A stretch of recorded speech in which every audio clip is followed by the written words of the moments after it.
Kenny. Alan, hello, good to see you again.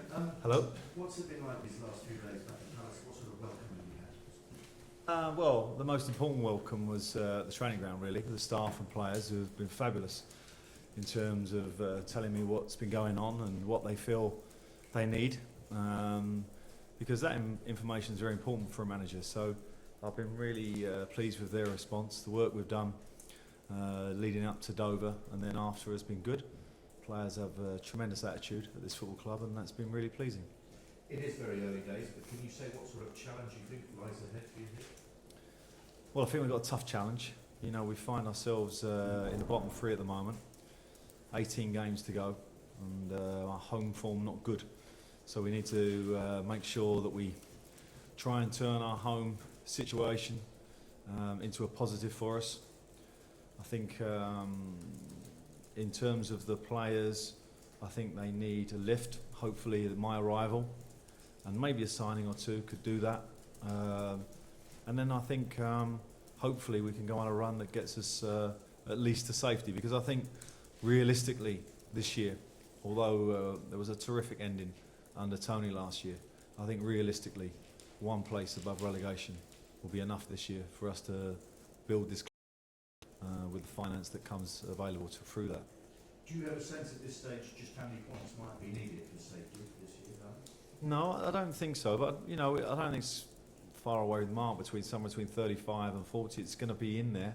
So you have to legislate really that 40 is your mark in the Premier League, and so therefore somewhere around that region we have to aim for. I think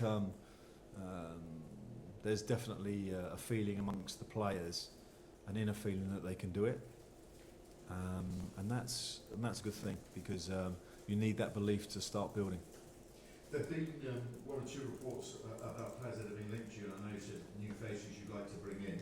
Is there anything you can say about Pardew, the Swansea striker? This report of maybe a £9 million club record offer? Well, of course, I can't say anything about the financial side of the game this morning, because I think that's unfair on any club that we're talking to. I think the chairman and the board here are keen to try and bring a player or two, and I know they're working hard towards that. For us, we have to wait and see on that side. It's very complicated in the Premier League to secure a player, particularly a striker. I mean, the fact that a club record fee is being talked about, is that the kind of backing that you were hoping you would get? Because that's some statement, isn't it? Well, of course, and you know, I spoke to Steve on my arrival here, and after they initiated the transfer, that you know we're going to need some funding, because we need to get new players, and he gave me the assurances that he would do his very, very best to do that. Palace very much a club that's in your heart, and we all understand that. How difficult was it to leave Newcastle? Well, it's difficult because it's a big club. I mean, it's a club that's run on a fairly tight financial margins. I think our net spend was one of the lowest. We've had to really work hard at transfers, because the funds for a club that size makes it difficult sometimes with the fans to understand that you need to have a slow progress and try and build slowly, which we've done in the 4 years I was there. But under no illusions that I understand the football community having slight kind of concern of why that happened. I think for me personally and professionally it was the right time, and I think it's the right time for Newcastle too, if I'm honest. It was my decision. The Steve Parish met the clause in my contract, and therefore I had a decision to make, and I just thought it was the right decision for me, and I hope for Crystal Palace, and that we'll have to wait and see if that's the correct decision. But also for Newcastle, because I think 4 years under that type of monetary situation, and the fact that they're trying to push, and the history and everything else is difficult for the manager. And but I've left a good club. I've left it in, I like to think, with a good base of young players, some fantastic professionals I'm going to miss. The staff and players have been phenomenal for me at that football club. We've actually pulled above our weight at times. And also the fans, because there's been a lot of talk and some of it completely off the mark. Of course, when you lose games, there's going to be criticism for the stats from the stands, but never once did I sense that in outside of the ground. I had tremendous support in my time there, and I want to thank all Geordies for their help, and also for Mike and everyone at the club who have helped me grow as a manager. You cannot help but grow as a manager there. My resilience and character has grown because of the nature of the club. So, what was it, external factors, as it were, that made you decide, okay, it's a big club, it's a great club? I think I just answered that, Nick, to be honest. I just, for personal and professional... Is that what perhaps made you leave? That's what I was trying to suggest. Sorry? There were reports that maybe Mike Ashley might be thinking of selling the club at some stage. No, I've not heard that, and if that is, that's just a rumour. Mike never suggested that. That was never in the format. It was simple equation, really. Crystal Palace wanted me as their manager. They met the clause in my contract. Newcastle had told me that had been met, and quite simply I had a choice whether to stay or go. And as I just said, professionally and personally, I decided that this new challenge here would probably be a good one for me, and also for Crystal Palace. I think I'm a good fit for them, and also for Newcastle. So, that was not a huge part of my thinking, but I thought it might be work for them as well. Well, listen, thanks for answering that. Looking ahead at your first Premier League game in charge, it's a real high-profile game. It's live on Sky against Tottenham. What are your thoughts about that? Well, I think it's important that you have to understand that when you're fighting relegation, you don't want to hit teams in red-hot form. And Tottenham are, so not the greatest of starts. They were terrific against Chelsea. I think the fact that the Europa League campaign is closed down for this period has helped them, because that's a huge factor, as we suffered at Newcastle with that. And this is a great period for them. We're going to have to try and knock them off their stride. I'm hoping to put real belief in the team. I think the pitch is going to be in the equation, because it's a new pitch. We're not familiar with it, and nor are they, and that might play a factor. But all those factors, I hope, point to a win for us. And I know, what I do know is from the welcome I've had and ex-players and fans that I know, that the place is going to be jumping for us, and we need to exploit that. Good, Mark. Alan, you mentioned the challenge ahead. How much are you looking forward to the challenge of keeping Palace up? It's different to what you've had in the past, I guess. Oh, I've had experience of it at Charlton and in 1 year, just briefly at Newcastle when we was in the Europa League and we struggled with the size of our squad. It's difficult. You're trying to get victories against teams that can dominate possession. So we have to find a balance between being effective and not surrendering possession to a level where the opposition have more exposure to beating us. So I'm going to try and change our style a little bit if I can, but that isn't going to be something that's going to happen quickly. The view before you arrived was that the striker was the priority in the window. Is that still the case? I think we're looking for any player really that can take us forward, and we have to look. You look at this club, and there's a couple of things in the Premier League that are important to understand. If you can survive in the Premiership, the way the Barclays Premier League is run and the way the funds are distributed gives you a great opportunity to attack 10 clubs above you. So, we can come off an even kill, perhaps with 10 or 12 clubs next year, maybe even 14, if we can stay up. And of course, that is our priority. You mentioned it'll be jumping here on Saturday. Just how much are you looking forward to it on a personal level, given that it's a bit of a homecoming for you? Well, it's been a long time since I played here. I like to think I'm coming back as a better manager than I was as a player here.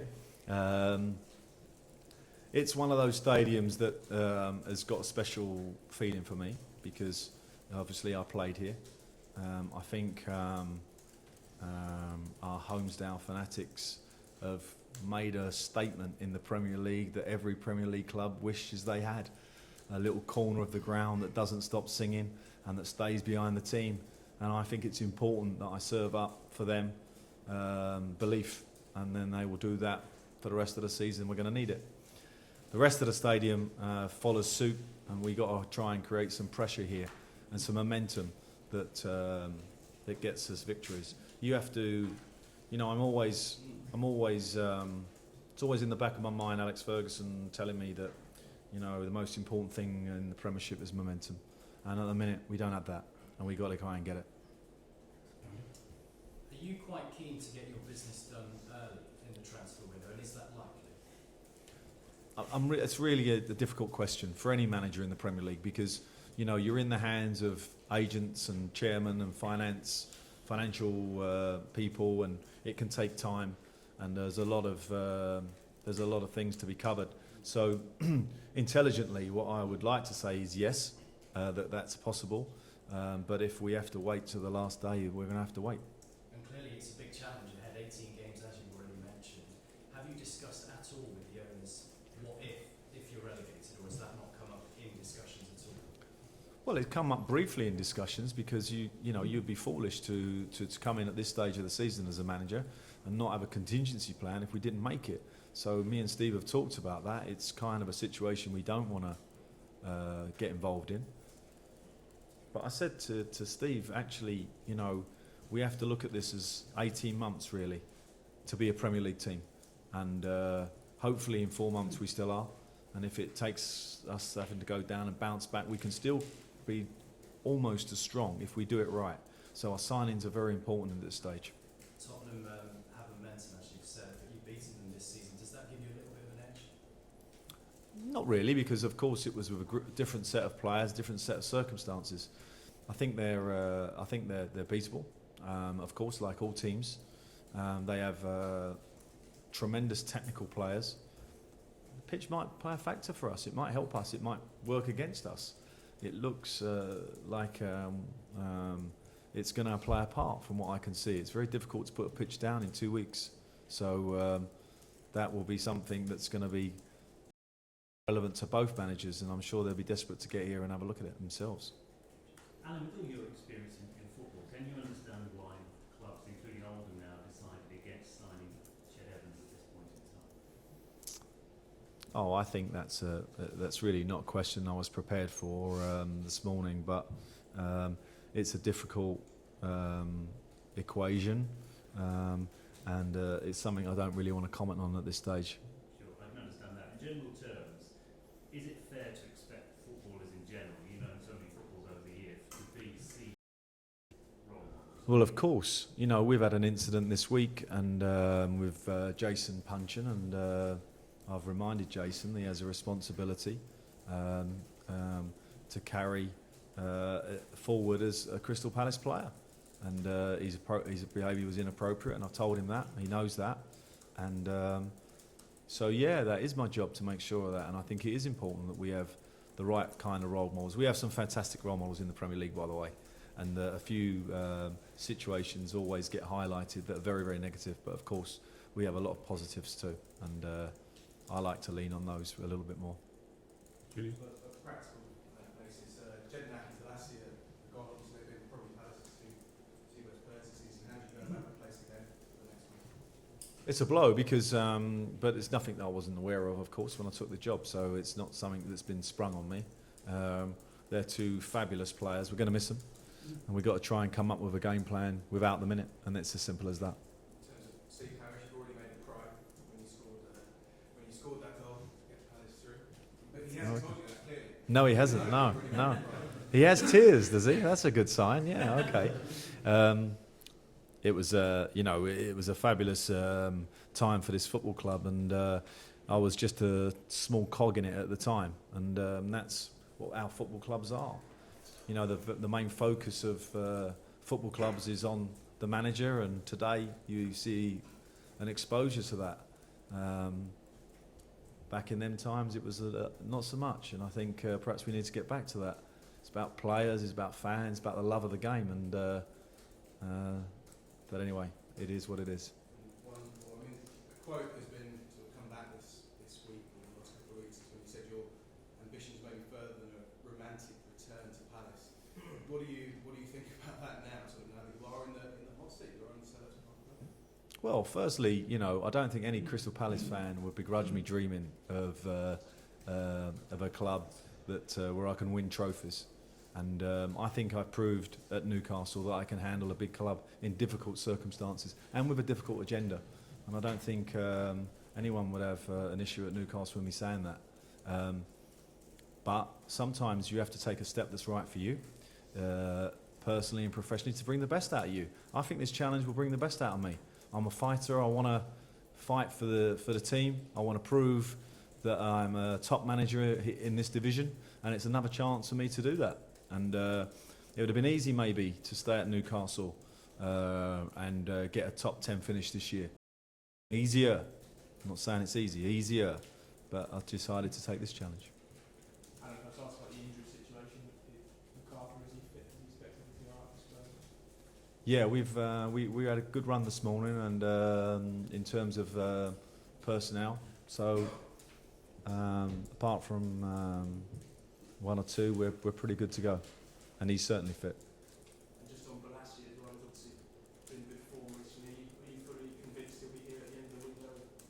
Assurances to be concerned? I think it's like any player, you can never say never, and I definitely learnt that at Newcastle, losing Andy Carroll on the last day of the window.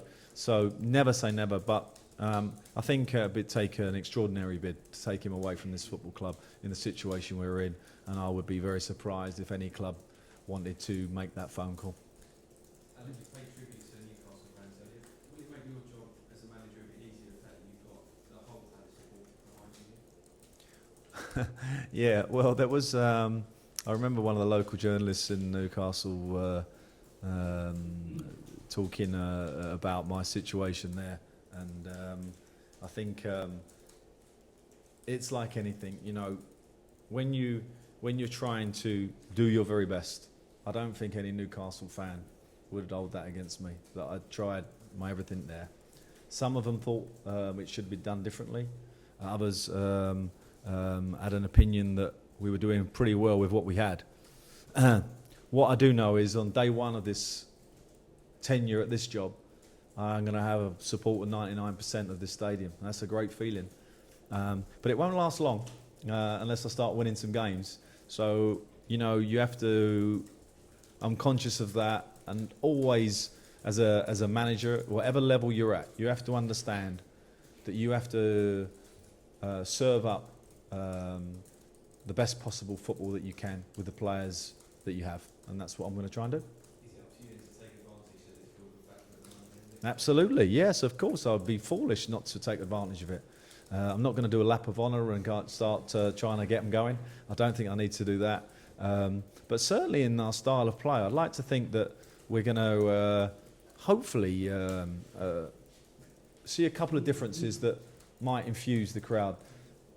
It might go horribly wrong and we're 2-0 down after 10 minutes. That's football, you can never judge. But my hope and my dream is that we're going to start fast and start well. Okay, thanks. That's broadcast. If the cameras could be switched off, please. And now the written press.